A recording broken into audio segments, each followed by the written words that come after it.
আর মাছ ধরাটা এত একটা শখের বিষয় আর এত একটা মজার বিষয় যেটা আপনাদেরকে বলে বুঝতে পারবো না ভাই।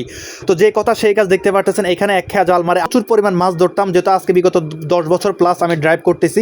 কিন্তু যখন কর্মজীবনে ব্যস্ত হয়ে গিয়েছি, এখন এতটা মাছ ধরার মতো নেশা নাই। তো আসসালামু আলাইকুম, সবাই কেমন আছেন? আশা করছি সবাই ভালো আছেন। অনেক আকর্ষণ একটা ভিডিও নিয়ে হাজির হলাম আমি আমজাদ আপনাদের মাঝে। আশা করি ভিডিওটার সাথে থাকবেন, সম্পূর্ণ দেখবেন।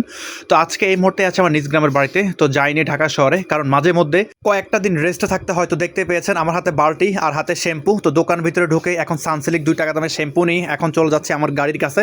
আর এটা হচ্ছে আমার গ্রামের বাড়ি। দেখেন প্রাকৃতিক অসাধারণ সুন্দর পরিবেশটা আমি আপনাদের মাঝে তুলে ধরলাম। আসলে বিকালবেলা যে দৃশ্যটা আর আমাদের গ্রামে বাড়ির আশেপাশের দৃশ্যটা আসলে অসাধারণ, প্রতিটা গ্রামেরই। তো যাই হোক, অবশেষে এখন আমার গাড়ির দিকে যাচ্ছে, আর এদিক দিয়ে দেখতেছি আমার পাড়া প্রতিবেশী আমার কাকা জাল নিয়ে বসে আছে মাছ ধরার জন্য। তো এখন আমি চলে আসলাম আমার গাড়ির কাছে। তো এখানে গাড়ির কাছে কেন আসলে আপনাদেরকে একটা জিনিস দেখাই। এই যে দেখুন ফিসগুলো, আমরা যখন রাস্তায় যখন চলাফেরা করি, রাস্তায় যখন গাড়ি চালাই, তখন অনেক টাইমে অনেক রাস্তাঘাটের মধ্যে ফিস থাকে। সেই ফিসগুলো চাকার বাড়ির সাথে একদম গাড়ির সাথে লেগে যায়। লেগে যাওয়ার কারণে এগুলো যতই আমরা শ্যাম্পু দিয়ে পরিষ্কার করার চেষ্টা করি না কেন, কিন্তু এগুলো কোনো প্রকারে ওঠে না। তো না ওঠার কারণে তো আজকে ফাইনালি কী করলাম, বাড়ি থেকে বালতি, শ্যাম্পু প্লাস কেরাসিন, তো সুন্দর করে আগে বালতিটা সুন্দর করে মুছে নিলাম। আর এদিক দিয়ে দেখতেছি আমার কাকা জাল ঠিক করতেছে, ধান খেতে জাল মারার জন্য। তো আসলে ছোটোবেলায় অনেক জাল মারছি, এখন যেহেতু কর্মজীবনে ব্যস্ত হয়ে গেছি যার কারণে জাল মারা হচ্ছে না। তো যে কথা সেই কাজ, শখ যখন ওঠে তখন তো ওঠে। তো কাকার কাছে গেলাম, কাকা জালটা আমাকে একটু দেন, আমি জাল মারি। তো কাকা বলতেছে আমি কি পারবো কি না। আরে দেন না, দেখি পারবো কি না পারবো, দেখাই দিই আপনাকে। তো সেই ক্ষেত্রে এখন কাকার হাত থেকে জালটা নিয়ে সুন্দর করে পজিশন করতেছিলাম। আর এখানে ধান খেতে বৃষ্টির পানির কারণে ধান খেতে অনেক প্রচুর পরিমাণ পানি হয়েছে। আর এই পানির মধ্যে বিশাল অনেক দেশীয় অনেক বিভিন্ন রকমের মাছ হয়েছে। আর প্রতিনিয়ত প্রতিটা বিকেলে বিভিন্ন রকমের মানুষ এসে এখানে জাল মেরে মাছ ধরে। তো যে কথা সেই কাজ, এখন আমি জাল মারতেছি, দেখতে পারতেছেন। যদিও গা গোসল করে এখন বিকাল টাইমে জাল মারলে শরীরটা একদমই কাদা মাটিতে ভরে যায়। তো এখন জাল মারতে দেখতেছি, যাই হোক মাশাআল্লাহ দেখেন একদম দেশি পিওর কই মাছ উঠছে। তা আমি তো আলহামদুলিল্লাহ, জাল মারার পর যখন জালে যখন মাছ ওঠে তখন এতটাই মজা লাগে যেটা ভাষায় প্রকাশ করা যাবে না। এরকম শত শত প্রবাসী ভাই যখন বাংলাদেশে আসে তাদের গ্রামের বাড়িতে, তাদের পুকুর হোক, ধান খেত হোক, যেখানে মাছ দেখে সেখানে জাল নিয়ে নেমে পড়ে মাছ ধরার জন্য। আর মাছ ধরাটা এত একটা শখের বিষয় আর এত একটা মজার বিষয় যেটা আপনাদেরকে বলে বুঝতে পারবো না ভাই।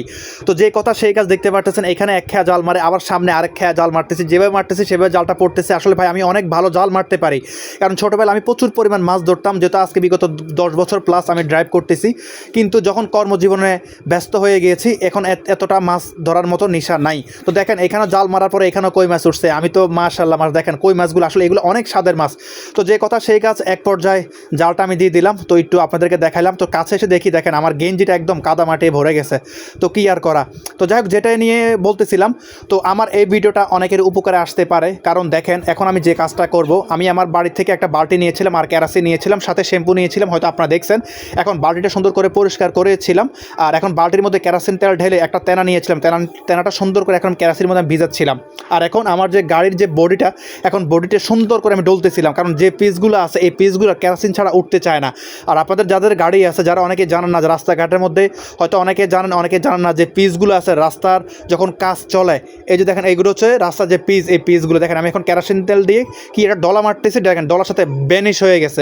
তো এরকম আপনারাও করতে পারেন, যদি গাড়ির বডিতে যদি এরকম কোনো পিস লেগে থাকে, তো এরকম কেরাসিন নিয়ে একদম অনেক ডলার উপর থাকবেন, দেখবেন গাড়ি একদম চকচকা ফকফকে একদম আয়নার মতো আপনার চেহারাটা বন্ধু দেখা যাবে। দেখেন এখন আমার গাড়িটা কত সুন্দর হয়ে গেছে, দেখেন কোনো একটা দাগ আছে। তো আপনাদের প্রতি আমার সাজেশন থাকবে এটাই, যে হয়তো আপনার অনেকে চালক ভাইরা আপনারা এই বিষয়টা জানেন, তো অনেকে হয়তো জানেন না। এরকম যদি কোনো পিস গাড়িতে লেগে থাকে, আপনারা কেরাসিন তেল দিয়ে সুন্দর করে ডলা দিবেন, এরকম আধা ঘন্টা ডলতে ডলতে একদম গাড়িটা একদম পুরো চকচকা হয়ে যাবে।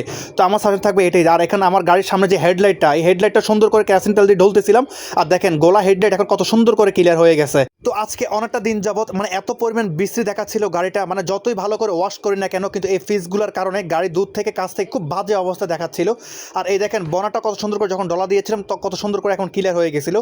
তো যাই হোক দেখেন এখন আমার পুরোটা গাড়ি এখন পরিষ্কার করা শেষ। আর এখন আমার গাড়িটা পুরো আয়নার মতো মনে হচ্ছে ঝিল্লিক মারতেছে। দেখেন এখন গাড়িটা আমার পুরো নতুনের মতো হয়ে গেছে। আর যারা এই সমস্যাটা ফেস করেন তারা অবশ্যই এই বুদ্ধিটা অবলম্বন করবেন। তো আজকে ভিডিওটা এই পর্যন্তই। যদি ভিডিওটা ভালো লাগে অবশ্যই শেয়ার করে দিবেন আর পেজটি ফলো করে দিবেন, যাতে সবার আগে ভিডিও চলে যায় আপনার কাছে। যারা ইউটিউব থেকে দেখছেন অবশ্যই চ্যানেলটি সাবস্ক্রাইব করে দিবেন। আল্লাহ হাফেজ।